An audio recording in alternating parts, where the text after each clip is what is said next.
পৃথিবীতে এরকম কিছু রাষ্ট্র রয়েছে যারা শক্তিকে সত্য বানিয়েছে আর প্রতিশ্রুতিকে বানিয়েছে প্রতারণার ফাঁদ। তাদের কাছে প্রতিশ্রুতি কেবল এক ধরনের প্রতারণার কৌশল মাত্র। ওকে, যেমন এরকম একটা দেশ রয়েছে যুক্তরাষ্ট্র। এটা হচ্ছে তারা চুক্তির মাধ্যমে, তারা প্রতিশ্রুতির মাধ্যমে তারা প্রতারণা করে, আমরা বিভিন্নভাবে দেখেছি, রাইট? আমরা এখন ট্রাম্পের কিছু কার্যাবলী নিয়ে আমরা কিছু কথা বলবো। ট্রাম্প তিনি কি কি কাজ করেছেন আমরা সেগুলো নিয়ে আমরা কিছু কথা বলব। প্রথমে আমরা যদি দেখি, ট্রাম্প 2025 সালে 20শে জানুয়ারি তিনি হচ্ছে ক্ষমতাটা নিলেন এবং তিনি ক্ষমতা নেওয়ার পরেই তিনি প্রায় 79টি নির্বাহী আদেশ জারি করলেন। এই 79টি নির্বাহী আদেশের মধ্যে অনেকগুলো আদেশ রয়েছে যেগুলো আসলে অনেক বিতর্ক সৃষ্টি করেছে যুক্তরাষ্ট্রের মধ্যেই। এবং তিনি প্রথমে একটা নীতি গ্রহণ করেন। সেই নীতিটা হচ্ছে মাগা নীতি, মানে হচ্ছে মেক আমেরিকা গ্রেট এগেইন। এই মাগা নীতিটা গ্রহণ করেন। এরপর কন্টিনিউয়াসলি হচ্ছে বিশ্বটা তার প্রতি, বিশ্বের সকল জনগণ আসলে তার প্রতি বিমুখ হয়ে গেছেন, তার প্রতি অসন্তোষ প্রকাশ করছেন। এবং তিনি ক্ষমতায় আসার পরে বিশ্বের মধ্যে একটা না একটা কিছু ভেজাল লাগিয়ে যাচ্ছেন। যেমন আমরা দেখি, তিনি ক্ষমতায় আসলেন হচ্ছে দ্বিতীয়বারের মতো 2025 সালে 20শে জানুয়ারি, এবং তিনি ক্ষমতা নিয়েই তিনি কি করলেন, তিনি হচ্ছে 79টি নির্বাহী কি করলেন, আদেশ জারি করলেন। এবং শুধু তাই নয়, তিনি হচ্ছে ইউরোপের ইউনিয়নের দেশগুলোর জন্য একটা উদ্বেগ হয়ে দাঁড়ালেন এবং তিনি বারবার ঘোষণা করলেন হচ্ছে যে আমরা নেটো থেকে বের হয়ে যাব, ইউরোপীয় ইউনিয়ন থেকে বের হয়ে যাব। তারপর হচ্ছে কানাডার যে গভর্নরকে, তিনি হচ্ছে যে কানাডার যে প্রেসিডেন্ট ছিলেন তৎকালীন জাস্টিন ট্রুডো, তাকে হচ্ছে যুক্তরাষ্ট্রের 51তম গভর্নর বলে অভিহিত করেছেন, ডেকেছেন। অর্থাৎ তিনি কানাডাকে 51তম অঙ্গরাজ্য ভেবেছিলেন, অঙ্গরাজ্য তো বানাবেন, এটা এরকম করেছিলেন। এরপর শুধু তাই নয়, তিনি হচ্ছে ইউরোপের যে ডেনমার্কের অধীনে যে গ্রিনল্যান্ডে রয়েছে, এটা যুক্তরাষ্ট্রের বলে দাবি করেন এবং এটা যে ডেনমার্কের কাছ থেকে যে দাবি করেন আমরা অ্যাট এনি কস্ট আমরা এই যে গ্রিনল্যান্ডটা চাই। এরপর হচ্ছে যে পানামা খালের যে ক্ষমতাটা চেয়েছিলেন। শুধু তাই নয়, যে মেক্সিকো যে রয়েছে, মেক্সিকোকে তিনি দখল করার জন্য একটা হুমকি দাঁড় করিয়েছিলেন। এরপর প্রায় 1,21,000 যে কর্মচারীকে তিনি হচ্ছে চাকরিচ্যুত করেছেন। হার্ভার্ড ইউনিভার্সিটির যে আর্থিক যে অনুদানটা, এটা তিনি স্থগিত করেন। ইউক্রেন রাশিয়া যুদ্ধে তিনি নিজেকে হচ্ছে তিনি এটার প্রতি তিনি রাশিয়ার প্রতি তিনি নমনীয়তা প্রদর্শন করেছিলেন। এরপরে হচ্ছে চীনের সঙ্গে একটা বাণিজ্য যুদ্ধ শুরু করলো, যে চীনকে 125% পর্যন্ত তিনি কি করলেন, শুল্ক আরোপ করলেন। শুধু তাই নয়, চীনও কিন্তু আবার শুল্ক আরোপ করলেন। শুধু নট অনলি চীন but also of all the country in the world, তিনি প্রত্যেকটা দেশ, এমনকি বাংলাদেশের উপরও তিনি হচ্ছে 35% তিনি শুল্ক কি করেছেন, আরোপ করেছিলেন। এরপর হচ্ছে যে গাজা থেকে ফিলিস্তিনকে সরিয়ে তিনি হচ্ছে যে একটা বিলাসবহুল পর্যটন করার একটা প্ল্যান করেছিলেন। এরপর এরপর তিনি রাশিয়া ইউক্রেনের যুদ্ধটা থামাতে চেয়েছিলেন, কিন্তু এটা এখন পর্যন্ত কার্যকর হয়নি। এরপরে ফিলিস্তিন ইসরায়েল এই যুদ্ধ নিয়ে তিনি অনেক মাতামাতি করেছেন। শেষ পর্যন্ত তিনি কি করলেন, একটা শান্তি পরিষদ গঠন করলেন। এই শান্তি পরিষদ গঠন করার মাধ্যমে তিনি কিন্তু যে যুক্তরাষ্ট্র কিন্তু যে ফিলিস্তিনকে একটা উপনিবেশ বানানোর চেষ্টা করেছিলেন আমরা দেখলাম।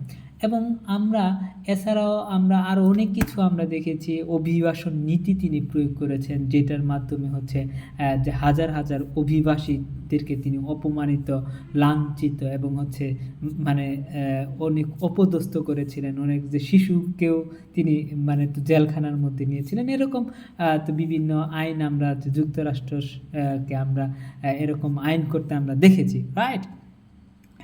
এরপর হচ্ছে আমরা সর্বশেষ যেটা দেখলাম, তিনি হচ্ছে একটা নীতি প্রণয়ন করলেন, সেটার নাম হচ্ছে ডোনরো নীতি। ডোনরো নীতি মানে হচ্ছে তিনি প্রত্যেকটা দেশেই তার যে কি একটা থাকবে, তার প্রত্যেকটা দেশেই তার একটা হচ্ছে আলাদা একটা পাওয়ার থাকবে। যে দেশ তার কথা মানবে না, সেই দেশের সরকারকে চেঞ্জ করে দিবে, সেই দেশের সার্বভৌমত্বের উপর অধিকার করবে। আমরা দেখলাম যে কি যে দক্ষিণ আমেরিকার যে দেশ রয়েছে ভেনেজুয়েলা, এই ভেনেজুয়েলার যে প্রেসিডেন্ট ছিলেন নিকোলা মাদুরো, এই নিকোলাস মাদুরোকে তিনি কিন্তু সিনেমাটিক ওয়েতে তার দেশ থেকে হচ্ছে যুক্তরাষ্ট্র উঠিয়ে নিল তার ওয়াইফ সহ। এবং তিনি ভেনেজুয়েলার প্রেসিডেন্ট হিসেবে নিজেকে স্বীকৃতি দিলেন, লাইক দ্যাটস। এরকম কাজ তিনি করেছেন। আমরা সর্বশেষ আমরা যেটা দেখলাম যে ইরানে একটা আন্তঃকন্দল লেগেছিল সরকার এবং হচ্ছে জনগণের। এই দোহাই দিয়ে তিনি কি বললেন? তিনি প্রথমে বললেন, আমরা শান্তি চাই, আমরা শান্তি চাই, ইরানে নারী অধিকার চাই, ইরানের যে সাধারণ যে ইরানের যে কি বলে ইরানের যে সংখ্যালঘু এদেরকে আমরা বাঁচাতে চাই, ইরানের অর্থনৈতিক খাতটাকে আমরা বাঁচাতে চাই, শিক্ষা খাতটাকে বাঁচাতে চাই। আমরা তখন দেখেছিলাম যে নিউজ পেপারগুলো নিউজ করছিল ইরানের হচ্ছে মুদ্রাস্ফীতি হচ্ছে কত, প্রায় 49% মুদ্রাস্ফীতি হয়ে গেছে, যার জন্য হচ্ছে জনগণ এবং সরকারের মাঝে একটা কুন্দল সৃষ্টি হয়েছে। আসলে এরকম নয় বিষয়টা, এরকম হচ্ছে একটা যে বিপরীত যে শাসক ছিলেন, বেসিক্যালি পাহলভি শাহ যে রয়েছে, যিনি এখন যুক্তরাষ্ট্রে নির্বাসিত অবস্থায় রয়েছে, তার নেতৃত্বে কিন্তু বিশ্ববিদ্যালয় সহ সাধারণ মানুষ কিন্তু বর্তমান যে সরকার IRGC, ইরানের যে ধর্মীয় হচ্ছে সর্বোচ্চ নেতা মোহাম্মদ যে খামেনি, এদের বিরুদ্ধে কিন্তু একটা আন্তঃকুন্দল বা একটা হচ্ছে একটা মুভমেন্ট হয়েছিল। এই মুভমেন্টের মধ্যে অনেক লিখেছিলেন, অনেক নিউজ পেপার লিখেছিলেন, প্রায় 6000-এর মতো যে ইরান সরকার যে সাধারণ সিভিলিয়ানদেরকে আসলে তো মেরেছিলেন, এরকম যে নিউজ হলো। এরপর সর্বশেষ কি হলো? এরপর যে সর্বশেষ হচ্ছে ইরান এবং হচ্ছে যে যুক্তরাষ্ট্র কিন্তু ইরানকে বারবার কিন্তু যে সতর্ক করছে, আমরা কিন্তু তোমাদের আক্রমণ চালাবো, কেন আক্রমণ চালাবে? কারণ যে তোমাদের দেশে কি নাই, যে তোমাদের দেশে শান্তি নাই, আমরা রেজিমটা চেঞ্জ করতে চাই, তারপর হচ্ছে আমরা রেজিম চেঞ্জ করতে চাই, তারপর হচ্ছে আমরা সেখানে আমরা শান্তি দিতে চাই, আমরা সেখানে নিরাপত্তা দিতে চাই, সেখানে স্বাস্থ্য ব্যবস্থাকে ভালো দিতে চাই, আমরা অর্থনৈতিক ব্যবস্থাকে আমরা চাঙ্গা করতে চাই, এরকম যে কথা বলে তারপরে হচ্ছে এই সিস্টেমের মধ্যে মেন কথা হচ্ছে যে পারমাণবিক ইস্যু। তো এই পারমাণবিক ইস্যুটাকে হচ্ছে যে কেন্দ্র করে এই সিস্টেমগুলা যে করাচ্ছে যে যুক্তরাষ্ট্র সরকার। এরপর হচ্ছে কি বলল যে যুক্তরাষ্ট্র যে সরকারের যে কিছু উচ্চ কর্মকর্তা এবং ইরানের কিছু উচ্চ কর্মকর্তা ওমানের মাস্কটে হচ্ছে বসছিল এবং তারা একটা যে শান্তির আলাপ আলোচনা করবে। এটা হচ্ছে 28শে ফেব্রুয়ারি 2026 বসছিল। এর মধ্যে আবার কি হয়েছে? এর মধ্যে যুক্তরাষ্ট্র এবং ইসরায়েলের যৌথ হামলা করে ইরানের মধ্যে বসে ওই আলোচনা যে চলাকালে এরপরে কিন্তু আসলে যুদ্ধটা শুরু হয়ে যায়। এবং এই যুদ্ধের আগে আবার কি ঘটনা ঘটছে? ঠিক 2 দিন আগেই যে ভারতের যে প্রধানমন্ত্রী যে নরেন্দ্র মোদী, তিনি কিন্তু ইসরায়েলের সফর করেছিলেন ঠিক 2 দিন আগে। আবার কি ঘটনা ঘটলো? এই হচ্ছে পাকিস্তান আফগানিস্তানে কি করলো? অ্যাটাক করলো। এই হচ্ছে ঠিক যুদ্ধের আক্রমণ। ওই আটকের পরের দিনই কিন্তু যে যুক্তরাষ্ট্র এবং ইসরায়েলের যৌথ হামলায় ইরানের যে সর্বোচ্চ ধর্মীয় নেতা মোহাম্মদ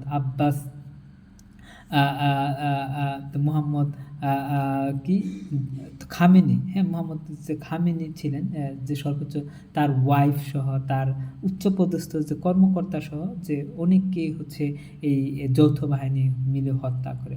এবং এরপর কিন্তু আমরা যুদ্ধটা দেখতে পাই। এরপর যে ইরান যে মধ্যপ্রাচ্যের মধ্যে যে আমেরিকার যে বেসগুলা রয়েছে এইখানে তারা বিভিন্নভাবে আক্রমণ চালালো এবং এই আক্রমণ কিন্তু কন্টিনিউয়াসলি হলো। এরপর কিন্তু টানা কিন্তু 6 সপ্তাহ এই যুদ্ধটা হলো এবং 6 সপ্তাহ যুদ্ধের পরে পাকিস্তানের মধ্যস্থতায় কিন্তু যুক্তরাষ্ট্র এবং হচ্ছে ইরানের যে কর্মকর্তারা তারা কিন্তু পাকিস্তানে একটা যে বসার প্ল্যান করলো। এই জায়গায় যুক্তরাষ্ট্র কিন্তু 15টা যে দাবি জানিয়েছিল যে যুদ্ধটা থামার জন্য 15টা প্রস্তাব দিয়েছিল তৎকালীন। ঠিক ইরান কি করেছে, ইরান হচ্ছে 10টা প্রস্তাব দিয়েছে, কিন্তু যুক্তরাষ্ট্রের একটা প্রস্তাবও কিন্তু ইরান মানতে চায় না। কিন্তু যুক্তরাষ্ট্রকে ইরানের 10টা প্রস্তাবে মানতে হবে এবং তারা যদি মানে তাহলে হচ্ছে ইরান কিন্তু এই যুদ্ধটা থামাবে। অন দ্য আদার হ্যান্ড আমরা যদি দেখি যে এদিকে ইরান হরমুজ প্রণালীটা বন্ধ করে দিয়েছে, যেটার মধ্য দিয়ে বিশ্ব বাণিজ্যের প্রায় এক পঞ্চমাংশ অর্থাৎ প্রায় 20% কিন্তু বিজনেস জিডিপি এই হরমুজ প্রণালীর উপর নির্ভরশীল। অন দ্য আদার হ্যান্ড আমরা দেখলাম হিজবুল্লাহ আবার কি করলো, হিজবুল্লাহ আবার হচ্ছে ইসরায়েলকে আক্রমণ চালালো এবং ইসরায়েল এবং হিজবুল্লাহ কিন্তু একটা যুদ্ধের মধ্যে আছে। আবার এদিকে ঠিক কয়েকদিন পরে যে ইয়েমেনের যে হুথি গোষ্ঠী তারাও সক্রিয় হলো এবং তারা বলল যে এই বাব আল মানদেব দিয়ে যে সকল যুক্তরাষ্ট্র বা ইসরায়েলের যে সকল যুদ্ধজাহাজ যাবে সেগুলাকে আমরা কিন্তু ক্ষতিগ্রস্ত। এটাও কিন্তু বিশ্ব বাণিজ্যের প্রায় 12% কিন্তু নিয়ন্ত্রণ করে। এই হচ্ছে অবস্থা।